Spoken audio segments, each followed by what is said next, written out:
Salut à tous, aujourd'hui on se retrouve pour l'épisode numéro 110 de l'After Zap Image. On va débuter avec une déclaration de Nasser, le président du Paris Saint-Germain. Il nous dit: sommes-nous intéressés par Paulo Dybala? Eh bien la vérité, c'est qu'il y a beaucoup de bons joueurs en Serie A, pas seulement Dybala. Si nous nous intéressons à lui, nous appellerons la Juventus. C'est vrai qu'il y a quelques semaines on en avait entendu parler, notamment d'une rumeur. C'était le frère de Paulo Dybala qui avait sorti une info.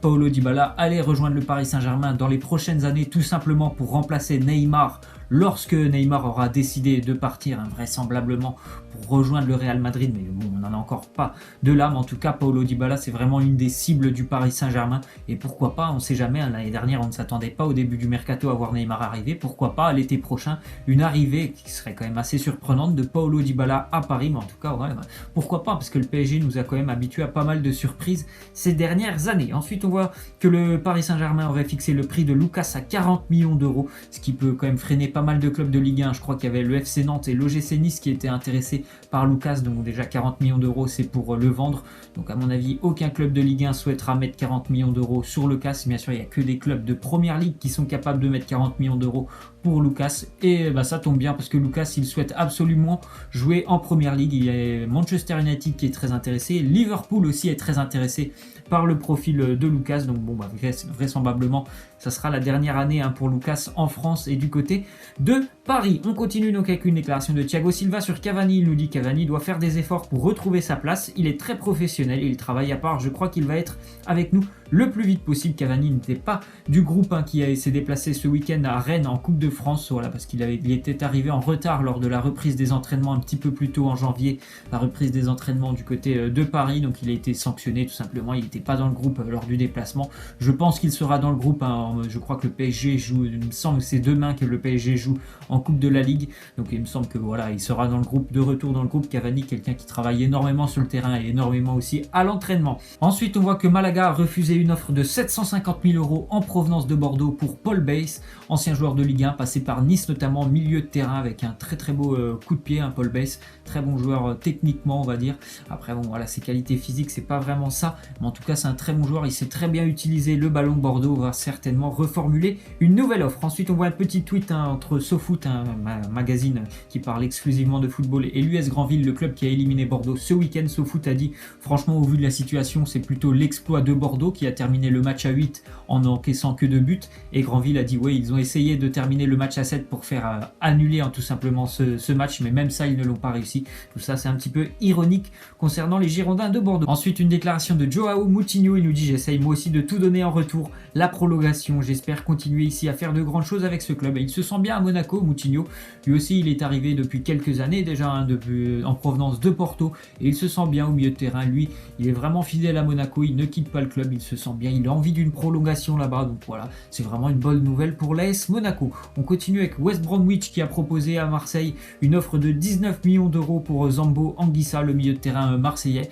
Alors bon, je pense que c'est vraiment une belle offre, si les Marseillais, pour moi ça serait vraiment intelligent d'accepter cette offre, parce que 20 millions d'euros pour Zambo Anguissa c'est quand même plutôt pas mal. Je pense que Marseille avec 20 millions d'euros, s'il utilise cet argent assez intelligemment, il pourrait recruter vraiment des joueurs qui sont capables de remplacer Anguissa, donc ça serait vraiment plutôt pas mal pour Marseille d'accepter cette offre. On continue donc avec la mauvaise nouvelle pour l'arrivée de Philippe Coutinho à Barcelone, c'est qu'il est déjà blessé. Philippe Coutinho, normalement entre 3 semaines et 1 mois, déchirure au mollet il me semble pour Philippe Coutinho, donc voilà, c'est déjà une mauvaise nouvelle pour lui.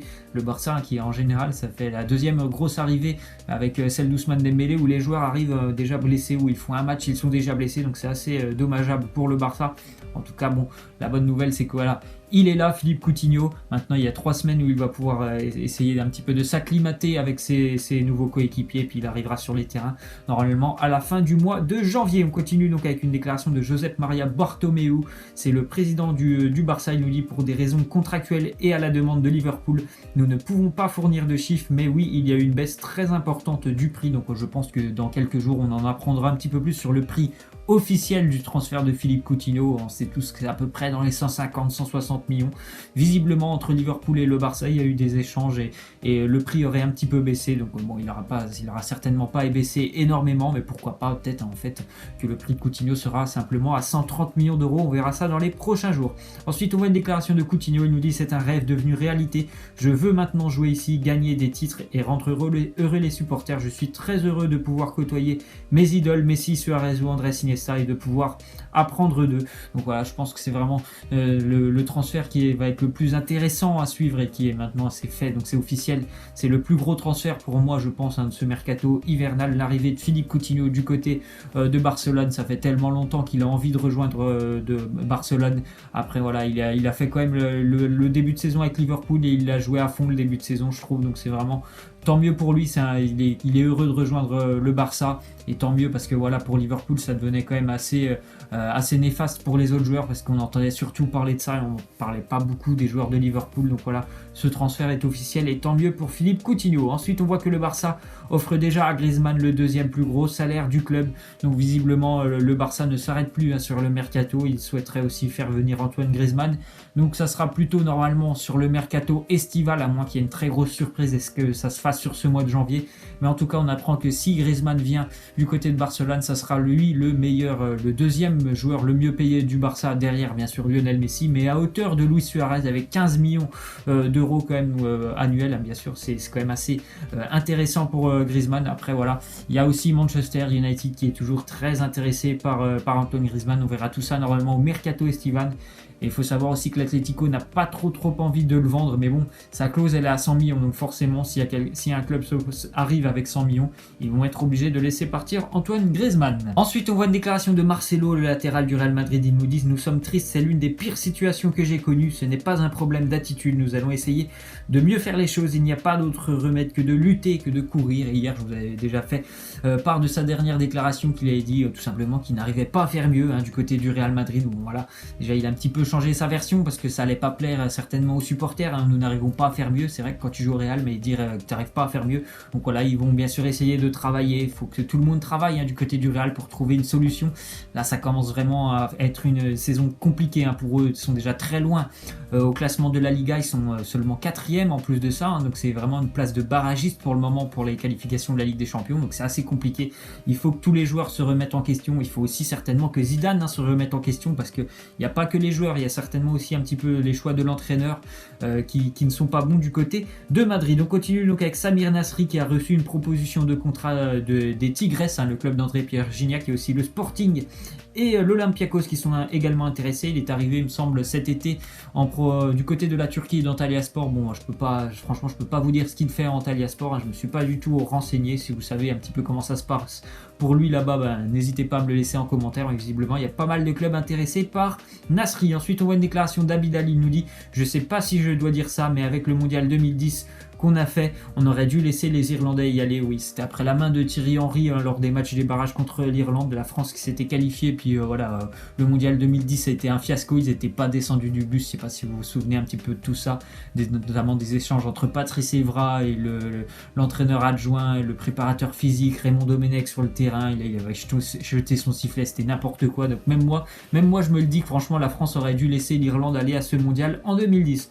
Ensuite, on voit une petite image de la défense exceptionnelle d'Arsenal dimanche lors du match de FA Cup. C'était à Nottingham où ils ont été battus 4-2 par une équipe de Championship. Vous voyez la défense, le mur qui est vraiment proche de la ligne de but, et on voit la défense qui n'est pas du tout alignée avec le mur. Donc ça, c'est vraiment du niveau amateur. Même nous le dimanche, quand on joue le dimanche, on est aligné bien sûr avec le mur. Après, vous allez me dire oui, c'est peut-être pour laisser de la place au gardien, mais non, faut pas laisser de la place au gardien. C'est complètement incroyable de voir ça à un niveau professionnel, de voir cette équipe d'Arsenal défendre aussi mal. Ensuite, on voit que Liverpool ne serait pas opposé à l'idée de laisser partir Daniel Sturridge cet hiver. Ça fait 2 ou 3 ans que c'est compliqué pour lui du côté de Liverpool.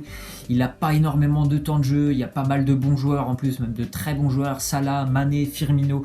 Donc c'est un petit peu bouché pour Sturridge. Ce serait bien pour lui qu'il retrouve un petit peu de temps de jeu dans un club, par exemple, on pourrait dire un petit peu un club comme West Ham. Voilà, ce serait pas mal pour lui de retrouver du temps de jeu et un petit peu de confiance. Ensuite, on voit que Martin Caceres quitte le Hellas Vérone et il rejoint la Lazio. Martin Cáceres, le défenseur uruguayen. Ça faisait seulement 6 mois qu'il était du côté de Vérone, mais bon, c'est un défenseur assez solide.